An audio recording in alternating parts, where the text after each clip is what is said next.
본 문서는 2010년 당시 XX시에 위치하고 있던 삼도공원이라는 이름의 시민공원을 관리하던 관리소에서 당직을 서던 야간 근무자들에게 배부한 근무 수칙 책자이며, 해당 공원은 야간에 산책을 하던 시민들의 실종이나 산책을 하던 애완견들의 변사 사건, 야간에 공원에서 시간을 보내던 가출 청소년들의 실종 및 사망 사건으로 악명이 높았음.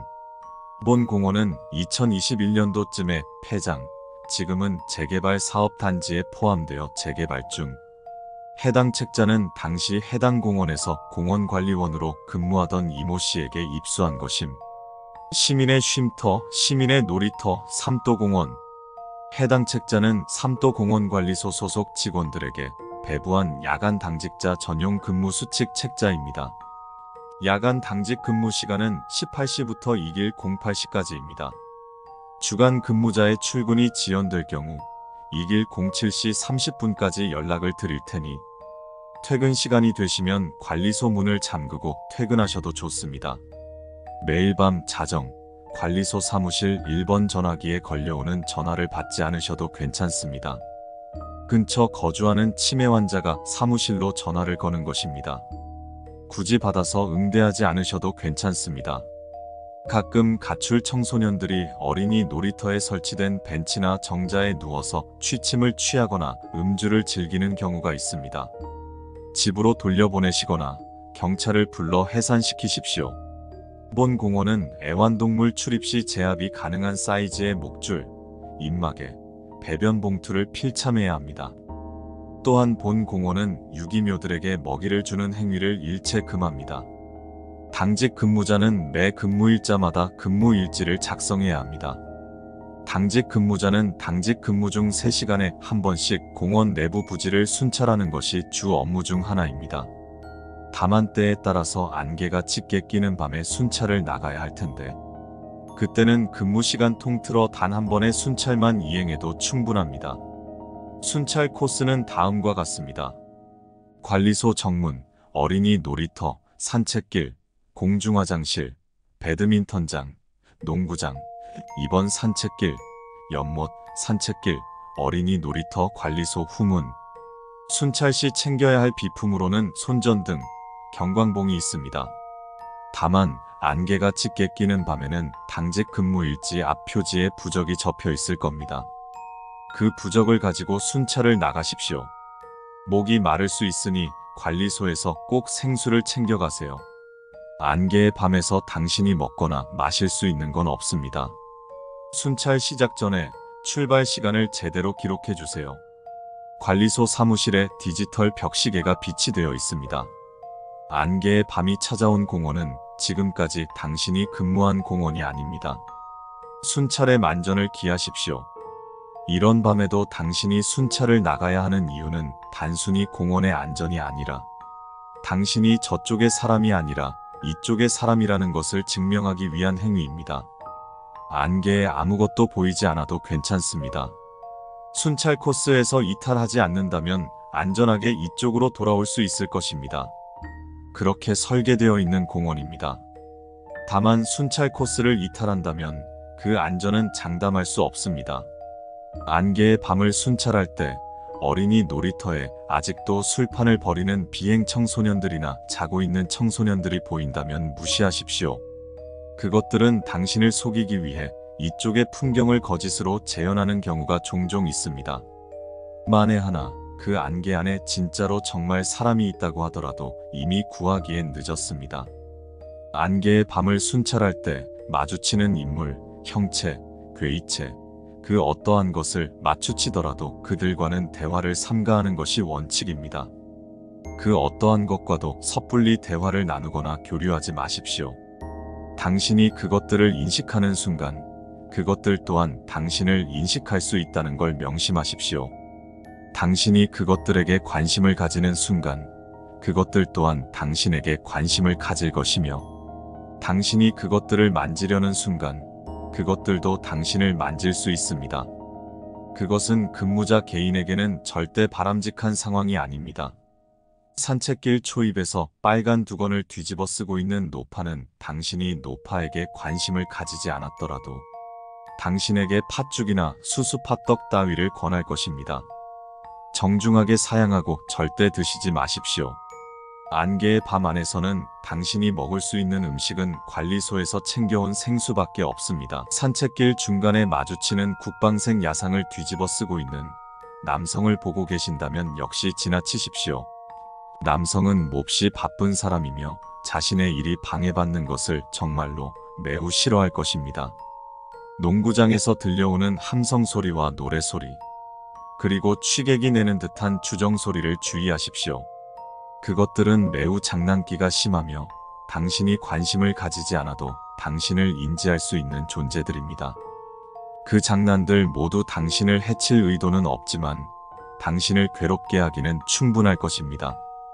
당신을 붙잡고 늘어지며 당신을 보내지 않으려고 할 때는 이제 곧 해가 뜹니다 라고 말해 주십시오. 그러면 그것들은 당신을 놓아줄 것입니다. 연못은 안개의 밤에서 특히 조심해야 하는 구역입니다. 낮과 평상시에는 없던 연못을 가로지를 수 있는 아치형 다리가 생겼을 텐데 절대 건너지 마십시오. 다시는 돌아올 수 없습니다. 연못은 이쪽과 저쪽을 나누는 경계선입니다. 그 어떠한 목적으로도 연못을 건너는 건 허락되지 않습니다.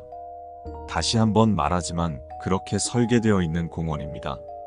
연못에 다리가 생기는 대신 연못의 쪽배와 함께 사공이 떠 있다면 무시하고 지나치십시오. 사공의 배를 타거나 사공과 대화하는 것 또한 허락되지 않습니다. 9번 사항을 명심하십시오. 순찰 코스를 이탈하는 순간 당신의 안전은 보장할 수 없습니다. 연못에 다리도 없고 쪽배와 사공도 없을 때가 있을 것입니다. 그 즉시 연못에서 멀어지십시오. 그대로 뒤를 돌아왔던 길을 그대로 밟아 다시 관리소 정문으로 향하시면 됩니다. 이런 상황일 경우 연못 뒤의 순찰 코스는 더 이상 안전하지도 않으며 당신을 보호해 줄 수도 없습니다. 관리소로 돌아오셨다면 수고하셨습니다. 문을 잠그고 숙직실로 들어가 잠을 청해도 좋습니다. 어차피 먹통일 테지만 텔레비전이나 라디오를 이용해도 좋습니다. 다만 근무일지는 모두 꼼꼼히 적어주십시오. 제일 중요한 건 순찰 시작 시간과 도착 시간입니다.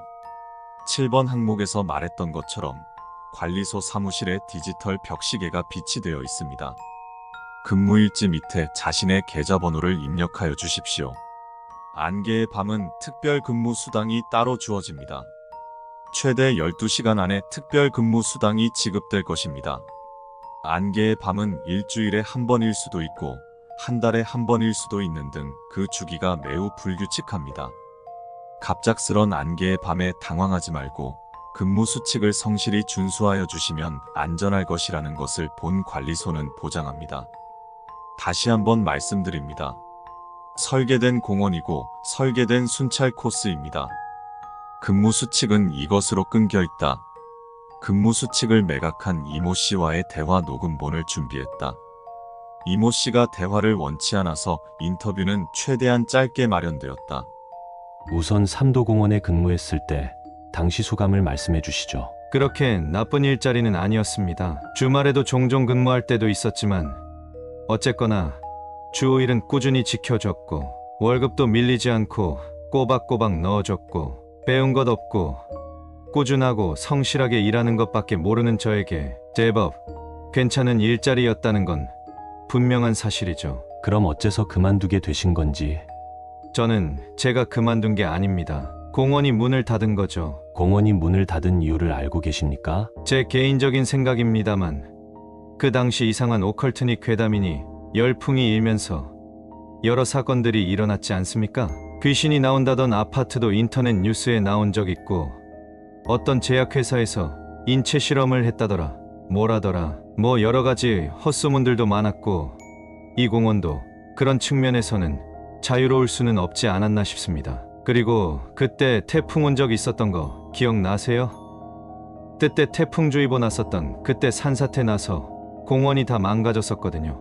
나무 뽑히고 가로등 다 토사 무너져서 연못 다 망가지고 이상한 소문도 돌고 공원도 망가지고 업체에서 발을 뺄 수밖에 없죠. 선생님께서도 안개의 밤에 근무를 한 적이 있으십니까? 있지요. 매우 불쾌하고 나 지금 당신네들한테 말하는 것만으로도 굉장히 소름 돋습니다. 아직도 꿈을 종종 꿉니다. 할머니가 수수팥 떡을 먹고 가라고 그 앙상한 손으로 제 발목을 붙잡던 그 기억이 종종 생각나죠. 나 이 책자 파는 이유도 나 이사 가려고 집 정리하다 나온 건데 계속 악몽을 꾸니까 팔아버리고 잊으려고 하는 거예요.